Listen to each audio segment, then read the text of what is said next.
Khotbah Minggu hari ke-110, 20 April tahun 2025, Injil Yohanes pasal 20 ayat 1-10, perikop kuburan Yesus kosong. Di hari yang ke-110, tanggal 20 April 2025, diambil dari Injil Yohanes pasal 20 ayat 1 sampai dengan 10, dengan perikop kubur yang kosong. Sebagai nats adalah sebagai berikut. Pada hari pertama minggu itu, pagi-pagi benar, ketika hari masih gelap, pergilah Maria Magdalena ke kubur itu, dan ia melihat bahwa batu telah diambil dari kubur. Ia berlari-lari mendapatkan Simon Petrus dan murid yang lain yang dikasihi Yesus, dan berkata kepada mereka, "Tuhan telah diambil orang dari kuburnya, dan kami tidak tahu di mana ia diletakkan." Maka berangkatlah Petrus dan murid yang lain itu ke kubur. Keduanya berlari bersama-sama. Tetapi murid yang lain itu berlari lebih cepat dan daripada Petrus, sehingga lebih dulu sampai di kubur. Ia menjenguk ke dalam dan melihat kain kapan terletak di tanah. Simon Petrus juga menyusul dia dan masuk ke dalam kubur itu. Ia melihat kain kapan terletak di tanah, sedang kain peluh yang tadinya ada di kepala Yesus tidak terletak dekat kain kapan, tetapi agak di samping, di tempat yang lain, dan sudah tergulung. Maka masuklah juga murid yang lain yang lebih dahulu sampai di kubur itu, dan ia melihat dan percaya. Sebab selama itu mereka belum mengerti isi kitab suci yang mengatakan bahwa ia harus bangkit dari antara orang mati. Lalu pulanglah kedua murid itu ke rumah. Itulah firman atau khotbah pada minggu ini. Sekarang sebelum kita masuk dalam makna pesan moral dan pembelajaran dari khotbah, kita tetap melihat pedoman kita dalam bulan April, yaitu dengan topik menghayati pengampunan dosa dan melalui kebangkitan Yesus, melalui pengakuan dan kesaksian kekuasaan Tuhan, dijabarkan dalam Roma pasal 6 ayat 4. Dengan demikian, kita telah dikuburkan bersama-sama dengan Dia oleh baptisan dalam kematian, supaya sama seperti Kristus telah dibangkitkan dari antara orang mati, oleh kemuliaan Bapa. Demikian juga kita akan hidup dalam hidup yang baru. Kita lihat di sini adalah transformasi spiritual rohani kita dengan baptisan kudus bersama-sama seperti Yesus mati dan bangkit. Mati dan bangkit dan menjadi hidup baru. Menjadi hidup yang baru atas kuasa Tuhan. Jadi transformasi dari kehidupan lama menjadi hidup baru. Itulah dengan baptisan kudus. Kita diperbaharui, meninggalkan tabiat lama yang penuh dosa menuju kepada yang baru bersama dengan Yesus. Sekarang kita masuk dalam perikop khotbah, yaitu Yohanes 20 ayat 1 sampai 10. Kuburan kosong. Itulah perikopnya. Apa makna daripada pernyataan ini? Bahwa kuburan telah kosong. Injil Yohanes pasal 20 ayat 1 sampai 10 menceritakan tentang kebangkitan Yesus, di mana Maria Magdalena mendapat kubur Yesus kosong dan berlari untuk memberitahukan murid-murid Yesus. Jadi begitu Maria melihat kuburan kosong, dia kaget. Kemana Yesus? Siapa yang mengambil? Maka dia berlari-lari untuk menemui murid-murid Yesus. Dia belum ada informasi kalau Yesus itu bangkit, tapi dia bilang tidak ada di tempat, kuburan kosong. Dengan pikiran sedikit juga sedih dan galau, dia memberitahukan kepada murid-murid Yesus, yaitu Simon, Petrus, dan murid lainnya. Kemudian apa pesan moral daripada perikop ini? Kalau kita melihat kuburan kosong, Maria Magdalena kaget dan menyampaikan kepada murid-murid Yesus, yaitu Simon Petrus dan temannya. Apa pesan moral yang bisa kita ambil dari perikop ini? Pesan moral ini menggambarkan pentingnya peristiwa kebangkitan sebagai inti dari iman Kristen, menunjukkan kemenangan Kristus atas kematian dan harapan bagi seluruh umat percaya. Jadi ini adalah yang diimani oleh umat Kristen, bahwa Yesus bangkit.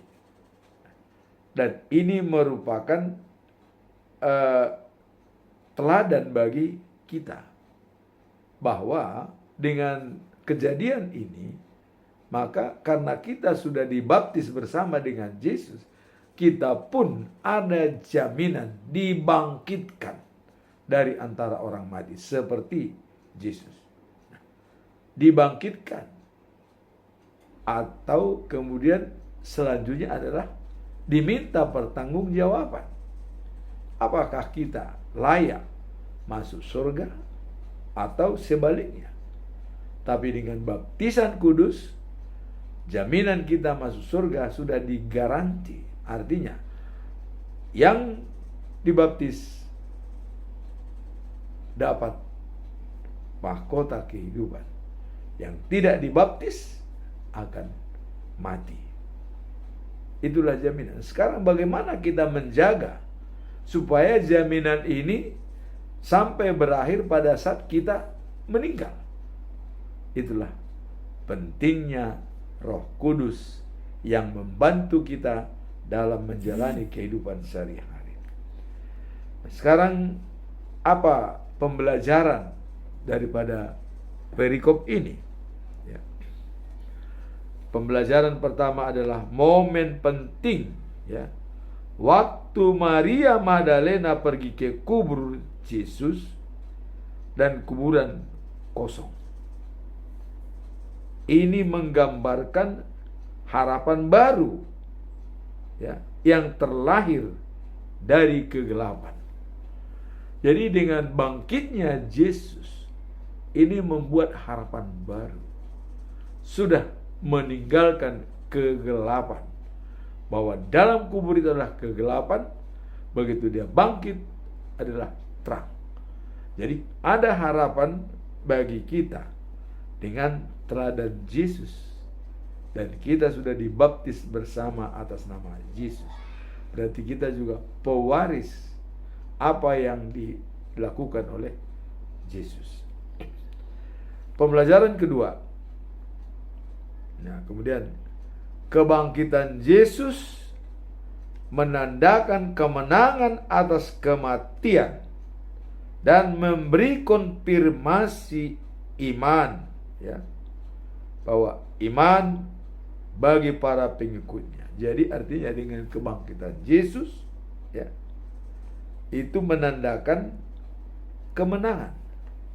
Artinya Yesus bisa mengalahkan kematian dan dia mendapatkan kemenangan. Ini adalah merupakan suatu harapan bagi kita dan, ya, memberi konfirmasi, ya, iman, bahwa iman bagi para pengikutnya. Artinya dengan kemenangan bangkitnya Yesus ini berpengaruh pada iman kita. Bagaimana iman kita? Ini tentu iman percaya kepada Yesus. Dan itu merupakan jaminan bagi kita bersama dengan Yesus. Ya, khususnya pengikut-pengikut Yesus yang sudah dibaptis dan sudah melayani atas nama Yesus. Pembelajaran yang ketiga, yaitu reaksi Maria dan para murid mencerminkan perjalanan mencari kebenaran, di mana, ya, kehadiran Kristen, kehadiran Kristus yang bangkit membawa transformasi hidup bagi mereka yang percaya. Jadi apa reaksi daripada Maria Magdalena dan para murid? Ini mencerminkan adalah perjalanan, artinya ingin mencari kebenaran. Perjalanan mencari kebenaran. Dengan begitu mereka sangat antusias untuk menyampaikan bahwa kuburan kosong. Ini artinya untuk mencari kebenaran. Apa yang terjadi? Sehingga karena ini perjalanan mencari kebenaran, ya, di mana kehadiran Kristus yang bangkit itu membawa transformasi hidup, ya, bagi mereka yang percaya. Jadi transformasi hidup itu menjadi hidup baru. Itulah kebangkitan Yesus. Tapi itu berlaku bagi orang yang percaya kepadanya. Sekarang masuk kita dalam pembelajaran yang keempat. Peristiwa ini menekankan kesedihan dan kesedihannya. Jadi peristiwa itu adalah merupakan kesedihan bagi Maria Magdalena dan juga Petrus dan murid lainnya. Sedih, kenapa? Karena, ya, hilang. Yesus tidak ada lagi di kubur. Siapa yang mencuri? Kira-kira begitu pandangan mereka. Jadi mereka merasa sedih, ya. Dan juga kebingungan yang dialami Maria, ya, ketika ia menemukan, ya, makam yang kosong. Ketika ia melaporkan kepada Petrus dan murid yang lain, reaksi mereka mencerminkan ketidakpastian dan pencarian kebenaran. Jadi dengan menyampaikan kepada si murid, mereka pun jadi ikut larut mencari tahu, pergi ke kuburan. dan dilihat memang kosong. Ada kain kapan terletak di tanah. Dan ada kain keluh penutup kepala. Tapi kok digulung? Siapa yang menggulung? Jadi digulung dengan rapi dan diletakkan, tidak sama dengan kain kapan. Berjauhan. Itulah yang boleh dikatakan peristiwa ini menekankan kesedihan dan kebingungan yang dialami Maria ketika ia melihat kuburan kosong. Dan juga berakibat pada Petrus dan murid lainnya, reaksi mereka juga mencerminkan ketidakpastian dan juga pencarian kebenaran. Apa yang terjadi? Setelah mereka melihat kain kapan dan kain kelut berada di dekat kain kapan digulung, Petrus dan murid lainnya. Murid lainnya itu dapat diduga karena dia adalah kesayangan Yesus, itu dapat dikatakan Yohanes. Dan juga memang Petrus dan Yohanes itu sering bersama-sama, baik waktu dipanggil oleh guru-guru agama dan hakim-hakim agama, masalah pemberitaan firman Tuhan supaya stop, jangan memberitakan nama Yesus, katanya Petrus dengan Yohanes.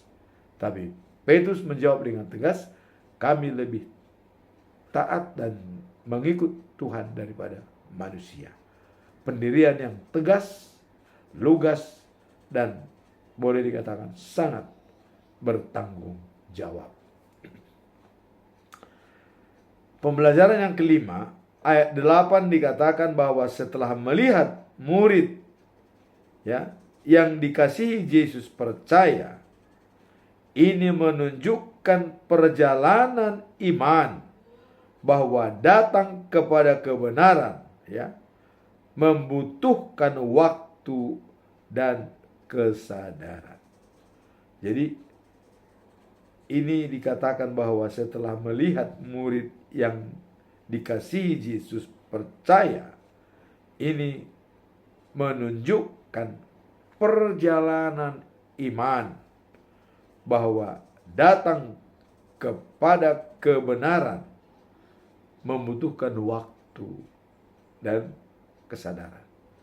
Artinya, untuk membuktikan kebenaran daripada semua itu butuh waktu. Dan juga kita harus sadar siapa kita sebenarnya. Pembelajaran terakhir yaitu ke-6 dikatakan, kebangkitan Kristus merupakan puncak dari janji Allah kepada umat manusia. Jadi menjanjikan hidup yang kekal bagi mereka yang percaya. Ini sudah dibuktikan. Yesus mati dan bangkit. Bukan lagi omong kosong. Kebangkitan itu sudah nyata. Dan juga naik ke surga dan duduk di sebelah kanan Allah Bapa. Begitu indah.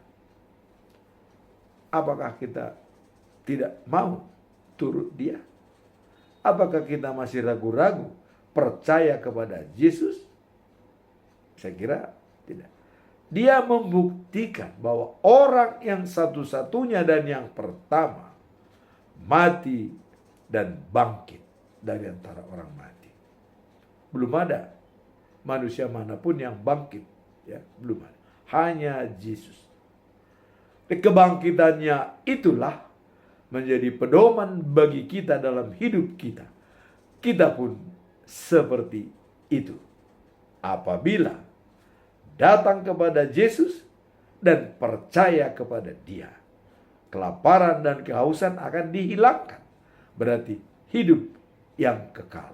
Seperti Yesus saat ini sudah merupakan hidup yang kekal. Karena kematian fisik dia sudah lalui. Sekarang kehidupan secara rohani dan dia duduk di sebelah kanan Allah Bapa. Sekarang kita masuk dalam conclusion. Apa conclusion dari perikop ini? Atau sebagai kesimpulan kita dengan melihat kuburan kosong atas kuburan Yesus, yang mati dan pada hari pertama atau pada hari Minggu, ya, pada hari ketiga, karena mati Jumat dan juga di dalam kubur Sabtu dan bangkit pada hari Minggu.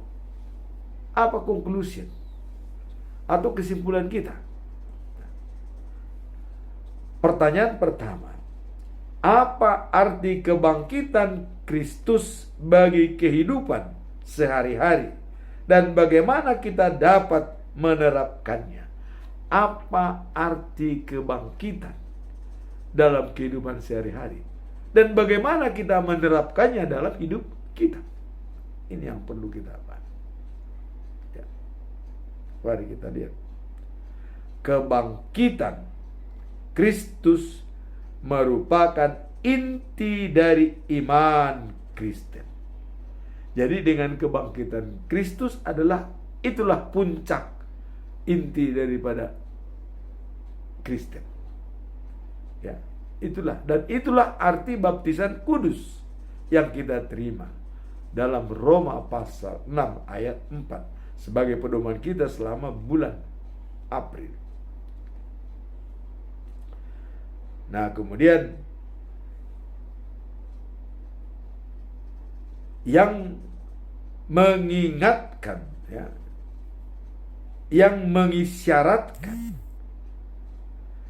kemenangan atas dosa dan kematian serta memberikan, ya, hal ini, ya, mengajarkan kita untuk hidup dalam kuasa rohani yang baru yang diperoleh melalui iman kepada Kristus. Jadi iman kepada Kristus dan kebangkitan Kristus merupakan inti dari iman Kristen. Itulah inti iman kita percaya kepada Yesus. Kebangkitan itu merupakan jaminan bagi kita dan yang menjadi yang kita idam-idamkan, ya.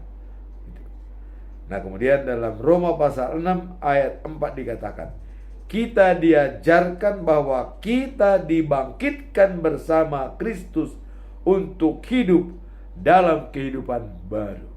Jadi dengan kebangkitan Yesus itu merupakan warisan juga bagi kita bahwa kita pun sama seperti itu. Nah, kemudian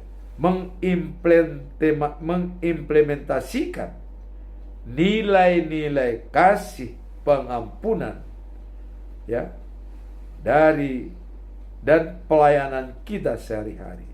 Jadi mengimplementasikan kasih dan juga pelayanan dalam kehidupan sehari-hari. Jadi kalau tadi pertanyaan, apa arti kebangkitan Kristus bagi kehidupan sehari-hari? Di sini dikatakan adalah mengimplementasikan nilai-nilai kasih, pengampunan, dan pelayanan kita sehari-hari. Jadi ada semacam ibadah kita, pelayanan kita, dan juga pengampunan. Karena Allah lebih dulu mengasihi kita, dan kita pun wajib hukumnya mengasihi sesama. Dan itulah yang dikatakan pengampunan di dalam hidup kita terhadap orang. Dalam kehidupan sehari-hari, pengampunan sangat penting sekali. Karena kita sudah dibaptis di dalam nama Allah, Bapa, Yesus, dan Roh Kudus. Nah, kemudian berusaha menjadi teladan dalam pekerjaan. Kita berusaha menjadi role model bagi orang lain. Dengan baptisan kudus, kita sudah mengakui bahwa bersama dengan Yesus, kebangkitan menjadi hak kita.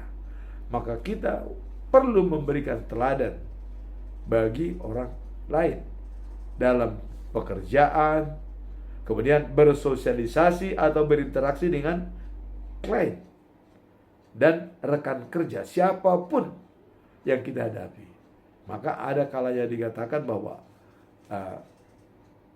customer adalah mercusuar. Artinya mercusuar yang harus kita hormati. Jadi customer itu adalah merupakan mercusuar bagi kita. Berarti kita harus melakukan pelayanan yang baik dan ya membagi kasih yang kita miliki kepada sesama. Nah, kita diajak untuk tidak takut menghadapi tantangan. Tidak takut menghadapi. Mengapa? Ya. Karena ya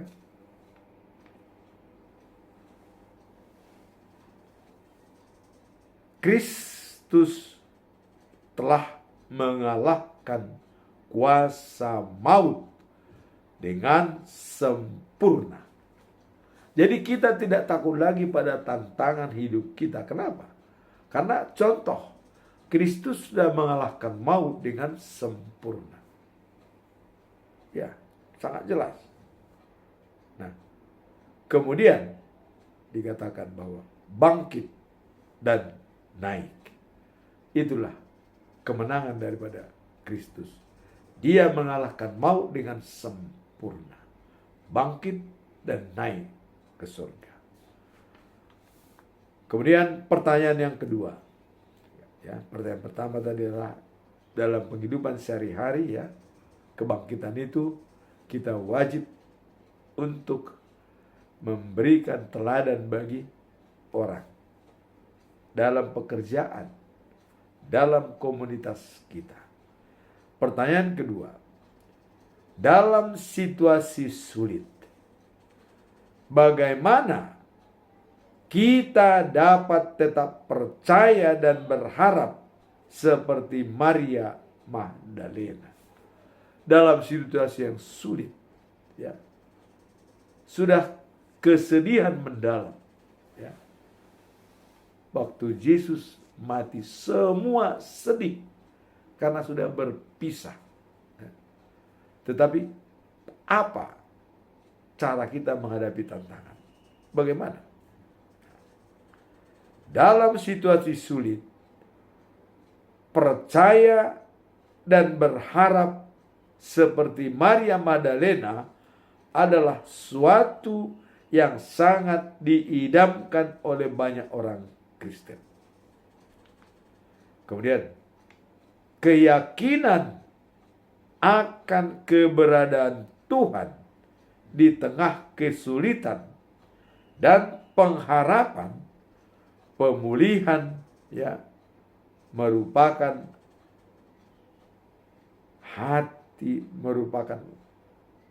hati dari iman kita sebagai pengikut Kristus. Jadi pemulihan ya merupakan hati dari iman kita, merupakan yang terpenting dari iman kita sebagai pengikut Kristen. Jadi kalau kita sudah pengikut Kristen, maka pemulihan itu wajib ya kita menjalaninya karena kita sudah percaya kepada Kristus.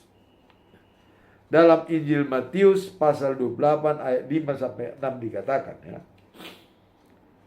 Dan malaikat itu berkata kepada wanita-wanita itu, "Jangan takut, sebab aku tahu kamu mencari Yesus yang disalibkan itu. Ia tidak ada di sini, sebab ia telah bangkit seperti yang telah dikatakannya. Marilah lihat tempat di mana ia." Jadi ada malaikat mengatakan, apa yang kalian cari tidak ada lagi di sini. Ini menguatkan bagi Maria Magdalena dan juga murid-murid Yesus. Dia tidak ada di sini. Dia sudah bangkit. Disinilah Maria Magdalena menjadi makin yakin bahwa kemenangan sudah berada pada Yesus, maut sudah dikalahkan. Kemudian malaikat mengatakan, "Mari, ya, lihat tempat di mana dia. Berarti ada saran daripada malaikat untuk melihat Yesus di mana dia berada. Ayat ini menunjukkan bahwa meskipun dalam situasi yang sulit kehilangan Yesus, Maria Magdalena tetap mencari dan berharap. Kemudian keyakinan bahwa Yesus telah bangkit memberi dorongan untuk terus percaya, ya, meskipun dalam kegelapan. Jadi dengan adanya pemberitahuan malaikat, mereka semakin yakin dan percaya bahwa Yesus sudah bangkit. Maka kesedihan itu mulai tergores, mulai hilang dengan sendirinya. Ternyata Yesus sudah bangkit. Langsung dikatakan oleh malaikat kepada Maria Magdalena. Maka mereka semakin yakin dan percaya dengan bangkitnya Yesus. Maka mereka dapat merasakan aroma kegembiraan. Bahkan dikatakan kegembiraan itu tidak bisa diambil oleh siapapun. Itulah dengan pemberitahuan malaikat bahwa keyakinan bahwa Yesus telah bangkit memberi dorongan untuk terus percaya meskipun dalam kegelapan. Kegelapan artinya memang gelap. Pada saat Yesus mati di bumi itu terjadi kegelapan bagi pengikut-pengikutnya. Tapi dengan bangkitnya Yesus, kegelapan itu sudah hilang, berubah menjadi terang.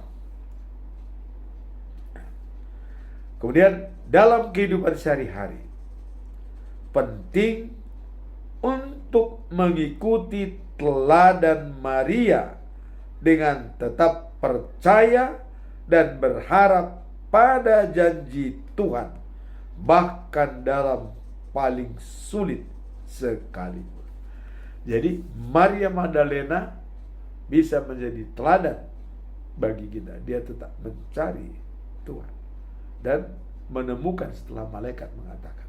Artinya kegigihan daripada Maria Magdalena dengan tekadnya dia mencari Yesus, mencari tahu di mana dia, itu bisa menjadi teladan bagi kita dengan keteguhan hati untuk mencari tahu di mana Yesus. Itulah yang bisa kita lihat dari teladan Maria Magdalena. Artinya dia selalu melihat ke depan karena dia dalam kesedihan. Yesus sudah dikubur, berada dalam kubur sudah 3 hari. Dia mencarinya. Dan ternyata Yesus sudah bangkit ke surga dan duduk di sebelah kanan Allah Bapa. Nah, jadi teladan Maria dengan tetap percaya dan berharap pada janji Tuhan. Jadi ternyata janji Tuhan itu sudah digenapi bahwa dia akan bangkit pada hari ketiga, dan itu digenapi dengan bangkitnya Yesus. Maka Maria mulai dia hatinya lega. Sekarang kita masuk dalam pertanyaan ketiga. Apa langkah-langkah praktis yang bisa diambil untuk membagikan pesan, ya, kebangkitan kepada orang lain di sekitar kita? Langkah praktis, ya, yang bisa diambil untuk berbagi dengan orang-orang tentang kebangkitan Yesus. Bagaimana langkah praktis? Mungkin banyak orang yang tidak percaya kalau kita hanya bicara mengatakan sudah bangkit.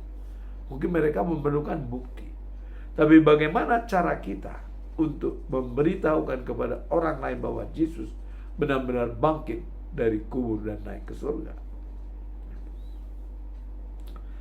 Membagikan pesan kebangkitan pada orang lain merupakan bagian penting dari kehidupan seorang Kristen.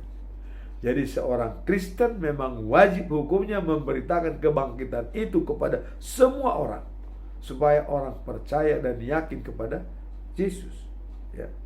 Nah, terutama di tengah masyarakat yang membutuhkan harapan dan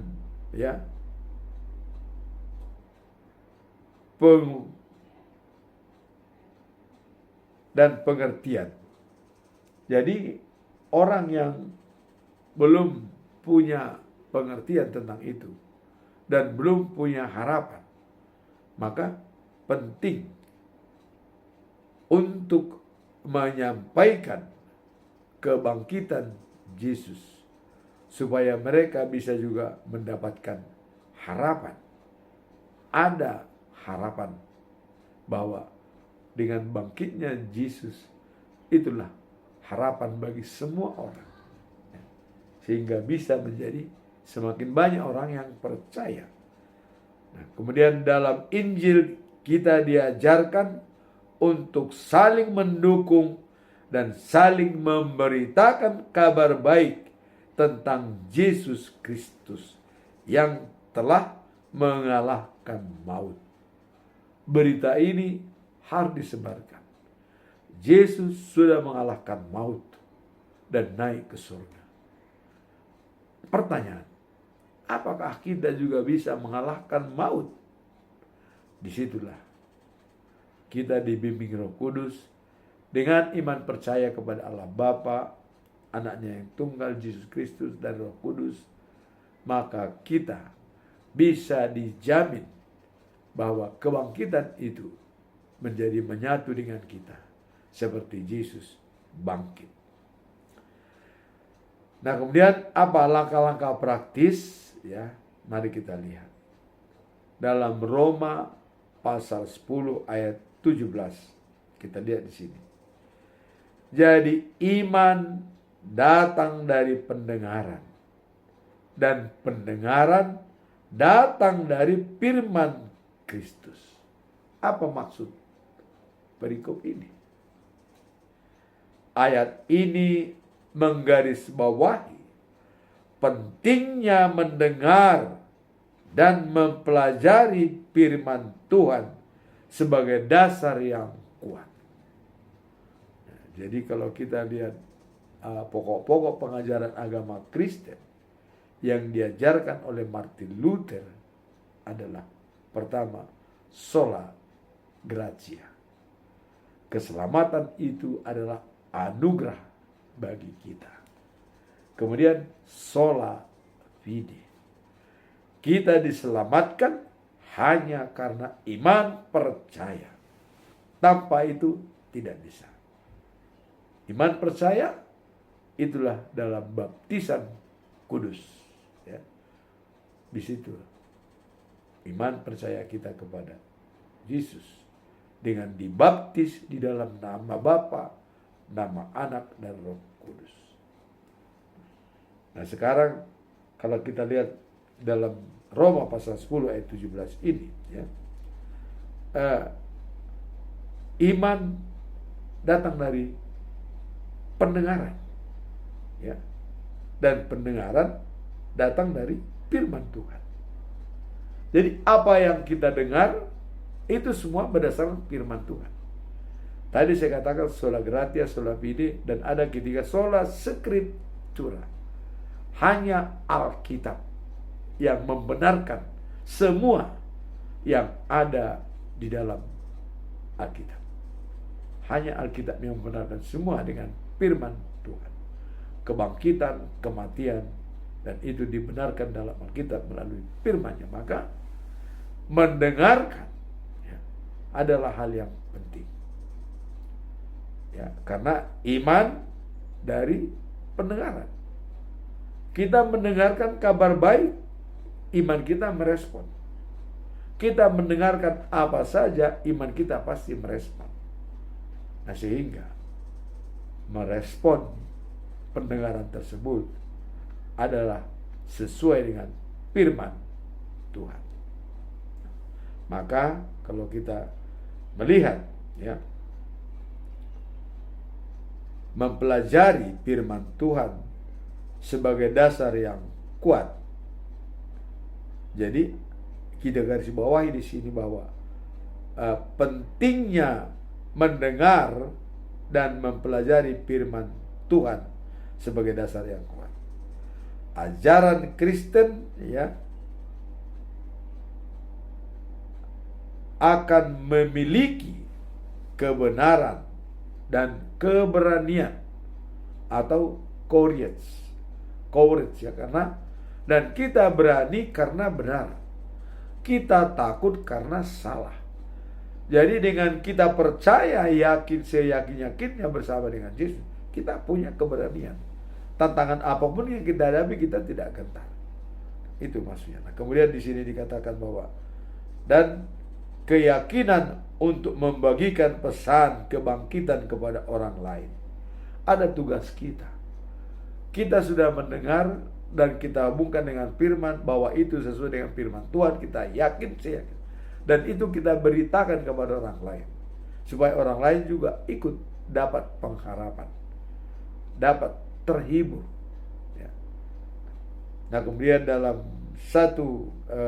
Yakobus 1 ayat 22 dikatakan tetapi hendaklah kamu pelaku firman, bukan hanya pendengar saja, sebab jika tidak demikian kamu adalah penipu diri sendiri.